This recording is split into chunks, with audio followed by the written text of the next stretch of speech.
And I'm getting mighty tired of your trifling ways and of listening to that jackass Bray.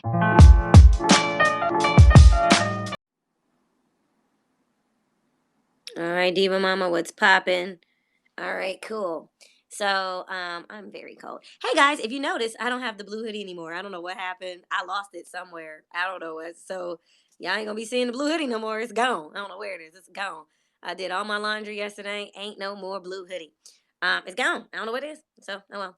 I'm deleting a lot of old Aramac Promenade, Y Jam and Caribbean restaurant I hired. Somebody just sent me a notification. I'm like, okay, great. No, once I finish this job application, then I'm going all the way back to focus on my e-commerce. I was doing my e-commerce. Excuse me. I uploaded one of the videos that I shot yesterday, and then I started editing the other video I shot yesterday. And while I was editing it, I wanted to put the new graphic for the podcast in it. You know what I mean? Because I just rebranded the podcast today because I had to, because people trying to play me and people are trying me out there and, basically threatening my podcast. And I'm like, dude, I'm almost at 80 episodes. No, the answer is no. You are not. No. Not only did, was the Virgo Viewpoint my idea, and I Google searched it and did my little due diligence and made sure nobody had nothing called the Virgo Viewpoint. I'm almost at episode 80. Y'all not finna do this to me. All of 2019, all my podcasts got snatched, because people was on BS. And it's like, no, I put the work in and I'm putting in more work and I'm gonna keep putting in work. No, the answer is no. So, okay, so allegedly somebody is like trying to play me, trying to claim that they came up with the Virgo Viewpoint. Okay, now it's the Black Virgo Viewpoint. Now, there ain't nothing like that out there. Leave me alone. Leave me alone. Like, leave me alone. So I made a new graphic today, and it's uploading on everything. And I edited the first and the second video. I'm about to put the second video out. But while I was creating the graphic, I was like, well, let me just quickly upload it to all the other socials since I made a new graphic. And then when I got to LinkedIn, I was uploading it and then I got a notification for a specific agency. And I was like, oh, I like them though. I wouldn't mind working for them. I don't give a fuck if it's an assistant or whatever. I'd work for them. And so I stopped what I was doing. I applied for that job. I applied for, actually, this will be 3 when I finish this one, the one I got in front of me. I don't want to show it, but when I finish that one, that'll be 3. But there was also another one that it was like a little producer position. I was like, it was like send a resume. I was like, here you go, there you go. I'm being picky about those though because I don't really care. I don't mind, but when it comes down to it, to be real, real, real, I actually would rather bartend or waitress than do some of these industry jobs. Like it's not that there anything wrong with them. Actually, a lot of them are a good opportunity to get face to face with the right people and rub some shoulders and elbows and all of that stuff. It's an excellent opportunity for all of that. It's super awesome, but I like the social element of bartending, and I like being able to control my own money, and I like being able to get paid daily. I haven't worked and waited for money every 2 weeks. That whole lifestyle, I ain't lived that lifestyle in almost 14 years. I'm trying to think. I still have held down a couple jobs that paid every 2 weeks, but once I went back to waitressing, because I never ever waitressed before 2004. My senior year of college was the first year I ever started waitressing. Before then, I had jobs. I got my first job at the law firm. That was like an awesome little job. I was able to make a lot of little money, and I had a bomb ass savings account because of that. Then I worked at Best Buy because Best Buy had cool gadgets and shit.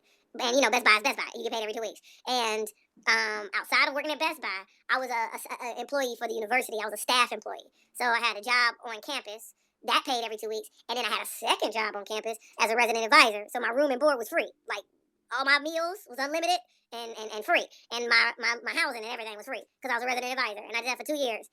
And senior year is the first year that I came out the gate with that summer of my junior year was when I got my very first apartment ever. And it was cute and quaint, and I was like, I love this. And then after that, that's when I started waitressing. Because I wanted to be able to keep living in my own shits. Like, I loved it. I loved having my own, being on my own, being grown, doing all of that. Like, I loved it. So, 2004, that's when I was waitressing. Then once I became a manager, that's what stopped me from waitressing, and I was somebody's boss. And then I had a salary and all that fly shit, whatever, but it wasn't that fly because the money was shitty. And I was like, I made more money working at Olive Garden. What the fuck is this? Like, I got the title. Yeah, see what it was, when I was at Olive Garden specifically, you know how when you waiting for tips, when you're making money for tips, the tips aren't guaranteed. You're going to make tips, but, people going to under tip, over tip, it's always up and down, whatever. When I got into management, at least you knew the amount. It was the feeling of knowing a steady amount was coming every 2 weeks, that type of deal. But my thing was, that was cool at first. That was a good little, I know I can plan, I can budget my budgets because I know what's coming in, I know what's going out. I had excellent credit around that time too, and it was like, because I know what's going in, I know what's coming out, I know it. You feel me? But after a while, it was whack because it was like it's only like 1,800. That ain't a lot of money. Like that's like I would rather get unpredictable money, but it supersedes this than to have predictable money and it never grows. That shit's horrible. And that's when I started comedy. And in my early comedy days, I still held down jobs. I worked at Guess and I worked at Gap. Because I was like, I'm a girl and I need clothes, because I'm going to be in front of people, I need clothes. And so I got like a hella like Guess and Gap swag. And those checks was every 2 weeks, but it's still, that money was shitty too. And comedy didn't pay me like I thought it was going to pay me. I didn't know how comedy worked. Like, there's no school of, how to be a comic. There's no comedy school. Although people, put together comedy courses or whatever, which is basically, to help you develop your voice and write. You feel me? They don't, like, ain't no comedy school. You feel me? That where they just, this is how you do it and whatever. You got to figure out this whole thing and find your way through it. At least that's the way it was when I started. And referrals are everything. So, Valentino was trying to join. I'm sorry, Valentino, because I ain't going to be on here too much longer. Anywho, so all of that happened. And, what ended up happening was once I started traveling with comedy and I started getting the comedy gigs out of town, and I love traveling. I always did. I always loved going on adventures. That was always my deal, even when I was a teenager. June 25, stop acting like you oppressed, dude. Block. You don't have to be in here. Ain't nobody begging you to come in here. You came here on your own accord. Stop acting oppressed. Oh my God, what is she talking about? Get the fuck out of here. Like, you're crazy. Move. Like, I'm on live, sharing with y'all updates of what's going on. I'm sharing out my work history simply because I'm just sharing, like, life experience and knowledge of what I learned through the different, ups and downs. But to get to the point, since I guess that's what it is, or whatever you motherfuckers is oppressed and belabored about at this point. Waiting tables and bartending, I mean, it's good money and it's fun. It's fun. Like, to me, time goes by a little faster because you're actively doing something. You actually learn things that you can use later on in life. Like, I still know that, beer has malts, hops, wheat, it's fermented. I know all this little stuff because I've been around it. I know the difference between a blonde, a ale, a lambic. You know what I'm saying? Like, a stout. You know what I'm saying? Like, all of that. Like, a white ale, IPA, you know what I mean? An IPA is very hoppy, and it's, it stands for India Pale Ale, because it's a pale ale, but it's a hoppy pale ale, because the spices come from India, stuff like that, VSOP, very special old pale, that, for your Hennessy's and shit. Like, you learn, like, actual factuals, like, shit that you could use later on in life, and, well, I don't even want to share that with y'all, but I got plans. I have some plans. But anyway, for other business ventures down the road, you know stuff. And then you meet people, you get to people watch, which is my fave because I come up with a lot of material that way. Because I'm a student of human nature and just, watching and observing and all that shit. And you make your money, and then it's flexible too. You can pick up shifts, you can put shifts down. You can be like, something came up, I need to get out this shift. And somebody, because, well, depending on what time of year it is, because the money can be very good, there's always somebody that's trying to make some money. Sometimes you run into, situations where you don't get rid of shifts, but, it is what it is. But yeah, man, I would prefer that over just having some desk job and it's uninteresting, but I have the I might meet X, Y, and Z person. Like, I don't even operate in that realm. I always operate in the realm of I'm where I'm supposed to be at all times, and what's for me won't pass me by, and I'm attracting all the things that are meant for me and all of my good. So, if that's true, and I believe it's 100% true, then I can be anywhere and still not miss my blessings. I can be anywhere. You know what I mean? So I might as well be somewhere of my choosing. But a couple of them jobs, specifically because of who they were for, I was like, oh yeah, fuck that. I don't give a fuck if it's $15 an hour. Give me that shit. Hell yeah, I work for them. Like, I was like, I'm familiar with their work. I'm familiar with this company. That type of shit. So, that's what's going on. I'm going to end this. I don't want to make this long because I want to finish this and put this out. It's already 8:47, and I still have this video that I edited that is from yesterday. I've been trying to get both of these videos out all day. Wi-Fi has been getting cut. Motherfuckers is trying to have the police follow me, all that stuff, but it's cool. I got a bonus podcast episode coming for y'all, so there's some tea. Because I, moved the podcast to just Tuesdays and Thursdays. Today's Monday, but y'all gonna get one a day. I was going to put it out earlier today, or I could have put it out yesterday, but I kept running into the problem of not having no damn signal. You know what I'm saying? It kept throwing things off. And I haven't been to sleep yet. I might have nodded off like a quick little second while the Denny's like super quick. Like I had like a little piece of my pancake left, and I was sitting there waiting on the video to load. Like I'm sitting here staring at the screen like, Like, dude, come on, like load, and all of a sudden the waiter tapped me on my shoulder. I'm like, huh? Oh shit, give me the check. Like, give me the check. Let me get the fuck out of here. Like, that's because I'm sitting too long and this is not moving and now I'm full. Like, give me the check. Let me get the fuck out of here.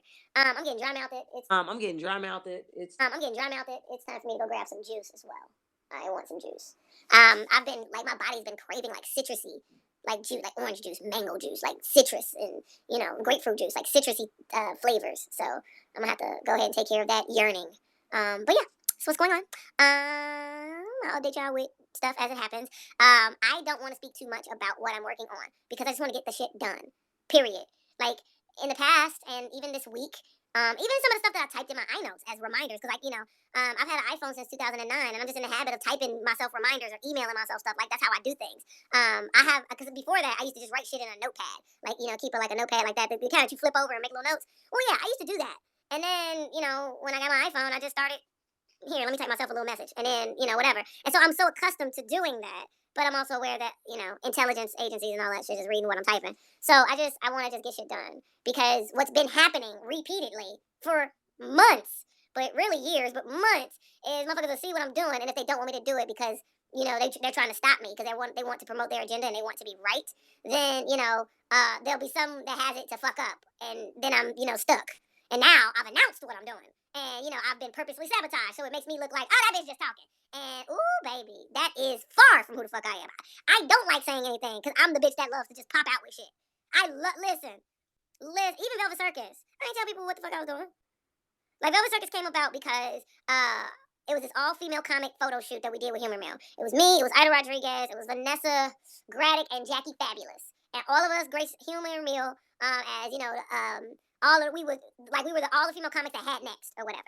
And, as we're doing all these photo shoots and, sharing our stories and being interviewed, there was this air of, man, why don't females tour together? We should have a tour. And there's that conversation that came up. There was that, man, this was nice. This was fun. Like, we should try to do more stuff where we, like, have women comics and blah, blah, blah.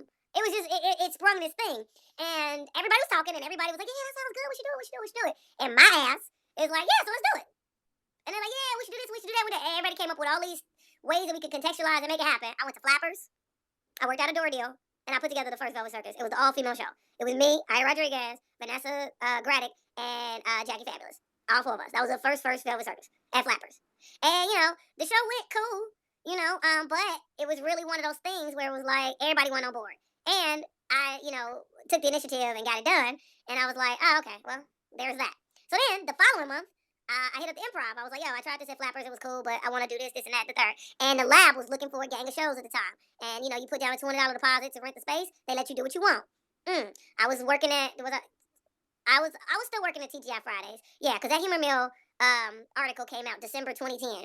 And I was at TGI Fridays till like somewhere in 2011. And then I started working at the casino. Then I got laid off from the casino. And that was my first foray of, well, fuck it. It's 2006 all over again. Let me try to be comedy full time. I ended up having to, I was living like wild. But that's because I got laid off at the casino. Because Crystal Casino in Compton wasn't making no motherfucking money. Everybody went to Hustler. Like, so, yeah. But yeah, all those experiences. And Velvet Circus was born from that. And then that was the sketches and all that extra stuff. I was like, man, I want my shit like the Chappelle Show.